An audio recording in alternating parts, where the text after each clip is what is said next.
Vibe Radio. Vibe Radio 94.6. Écoute la bonne humeur tous les jours. Vibe Radio, le son de la bonne humeur. On s'éclate, c'est le week-end et on est très content d'être avec vous. Quand je dis on, c'est Monsieur de Perpignan et Néret. Et puis, c'est aussi nos invités, Landry Nyamba et Evelyne Aileen. Voilà, Evelyne, productrice de Résolution. Le film est puissant, il est profond, il parle d'un sujet qui touche énormément de personnes. Evelyne, est-ce que tu as des chiffres justement concernant les violences faites aux femmes? Alors en Côte d'Ivoire particulièrement, on est sur 60 à 70% de femmes violentées. C'est énorme, c'est un chiffre assez important. Oui. Donc Résolution, ce film est-il une histoire vécue? Est-ce que c'est ton histoire que tu racontes? Je vais le répéter encore aujourd'hui. Non, on n'a pas besoin de vivre la violence pour en parler. Ouais. On a toujours un frère, une soeur, une amie qui se fait battre. Donc indirectement, on vit la violence. Donc tu l'as jamais vécu toi-même personnellement. En fait, c'est ça la question. Oui, non. Non. Oui, non. Oui ou non. Oui ou non. Non, pas vécu de violence, mais je pense qu'à travers plusieurs personnes, on le vit tous les jours tous. Je vais lire très rapidement le pitch du film qui sera donc en projection au Majestic à partir de la semaine prochaine. Donc aux yeux de la société, tout réussit à Yenan. C'est ça. Jeune femme trentenaire qui semble vivre un mariage heureux aux côtés de son époux, Marc Cassi, la quarantaine, est procureur. Ils sont beaux, ils sont brillants, ils jouissent d'un statut social élevé et ont une bonne situation.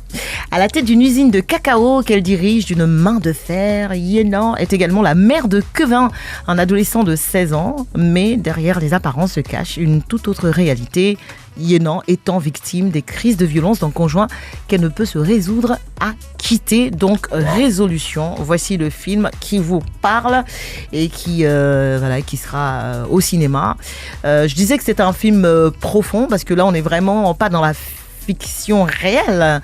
Le but c'était de faire passer un message absolument. Oui, parce que comme je le disais tout à l'heure en début d'antenne, on utilise ce média, ce canal qui est le 7e art pour éduquer. Et moi, à travers ce film, c'est vraiment permettre à une jeune fille de sortir de salle et de se dire « je ne veux pas rentrer dans ce vice » ou un jeune homme dire que je ne veux pas devenir cet homme-là. Parce qu'aujourd'hui, on est un peu malade, on est tous malades par notre silence, par notre inactivité face à la violence. Et pour moi... c'est vrai qu'il y a un message fort derrière. Je présente une femme, mais je présente cette femme dans la violence en général. C'est-à-dire que ce soit un homme ou une femme qui traverse ces moments-là, qu'à travers ce film, ils se disent qu'à un moment, il faut prendre des résolutions, il faut en sortir. Donc, voilà. Alors, donc ça s'appelle Résolution. Ça a eu 2 prix spéciaux au dernier FESPACO, notamment le prix Félix Houphouët-Boigny et celui CEDEAO de l'intégration. Alors, j'ai décidé... ce soir, à tous les deux d'ailleurs, de faire une interview Résolution. Voilà. Donc voilà des questions simples. On est un peu dans le sérieux là du coup. Alors, quelle est la résolution Landry Nyamba qui a changé le cours de ta vie? Pourquoi tu ouvres tes yeux? C'est énorme. Parce que je sais pas trop, le cours de ma vie, c'est tellement fort, je sais pas trop. Une décision que tu as pu prendre et qui a vraiment radicalement changé les choses pour toi. Alors, ce que je peux dire, c'est ne pas compter sur quelqu'un d'autre que Dieu et moi. D'accord. Donc un jour, tu t'es assis, tu t'es dit, moi, à partir de maintenant, je compte sur personne d'autre que moi-même et sur Dieu. Voilà, tout simplement parce que j'ai vu, je l'ai expérimenté personnellement, mais pas tant que ça, mais j'ai vu beaucoup de gens autour de moi compter sur des promesses faites par d'autres personnes et se voir vraiment déçus, quoi. Et ça, c'est comme si ça avait chamboulé leur vie. Et moi, je veux surtout pas me retrouver dans une situation comme ça. Pareil. Evelyne?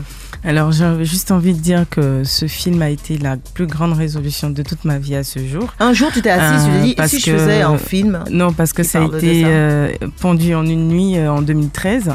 Ça a été mis au tiroir parce que c'est un sujet qui reste tabou. Et après, j'ai contacté une scénariste en 2015 quand via les réseaux sociaux, les femmes ont commencé à se rassembler, à en parler. Et de me dire que de cette idée, de ce parcours arrivé à bout et de prendre la résolution de faire ce film, ça a changé plein de choses dans ma vie. Quelle est la résolution que tu n'as jamais réussi à tenir? Vas-y, dis-le. Il va pas finir humoriste, elle. Mais écoutez, c'est de tourner le dos aux gens. J'arrive pas. Parce que je suis une âme très aimante, je suis attachante et quels que soient les coups que je prends tous les jours, je me dis mais c'est fini, moi plus jamais, je vais m'approcher de quelqu'un, je vais rester dans mon coin, je vais faire mes trucs et tout ça. Mais je n'arrive pas tellement, j'aime les gens et constamment je suis en train de donner et je n'arrive pas à prendre la résolution d'arrêter de faire du bien. Voilà. Et toi? Ça. Moi, je dirais que c'est la résolution que j'arrive pas à prendre, c'est justement celle de chaque début d'année de prendre des résolutions, justement. D'accord, ok. Parce que je trouve que c'est un exercice. C'est pas un truc qui t'excite en tout cas. Voilà, moi j'ai une idée plus ou moins claire de ce que j'ai envie de faire. Ouais. Donc dans l'année, je me dis j'ai envie de faire ça, atteindre tel objectif. Mais en tout cas, tu prends pas de résolution en début d'année. En janvier, je vais faire ci, en février, je vais faire ça. Et non, je fais pas. Quelle est la résolution que tu as regretté d'avoir prise? Là, comme ça me vient pas. Evelyne, est-ce que tu as une idée? Moi, je vais dire que je ne regrette rien parce que tout ce qu'on a comme parcours, comment on dit, situation difficile, ça reste une expérience. Donc, ça sent l'eau de regret, mais j'ai envie de dire ça contribue à forger le caractère et donc je n'en fais pas une fixation. D'accord. Voilà. Pareil pour toi alors finalement Oui, ce qui est fait est fait. Quoi. Je me dis, il faut tirer les leçons, il faut tirer le bon de ce qui nous arrive de mauvais. Quoi. Alors la plus grande, et puis pardon, répondez à cette question au moins. Au moins. La plus grande résolution que tu prendrais pour rendre le monde meilleur. On est dans les bisounours là. Evelyne.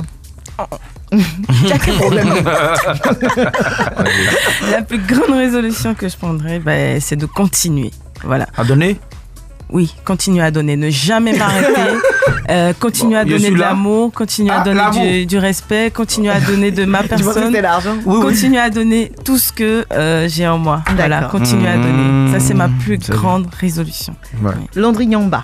Moi, j'aurais dit donner, mais pas seulement, partager surtout. Putain, tu dis pas, mais donner 10 000 et puis on s'est partagé ça. Partager c'est pas mauvais, partager pour rendre le monde meilleur, c'est ça? Ouais, je pense qu'il y en a beaucoup qui ont plus qu'ils ne devraient en avoir. Et en partageant, je crois que ça pourrait améliorer, équilibrer. On verra quand on aura beaucoup. On est dans le monde des bisounours. Parce que tout est fait justement pour que le peu de personnes qui possèdent la majorité de tout continuent de posséder cela. Et c'est vraiment dommage. Merci, c'était l'interview. Résolution.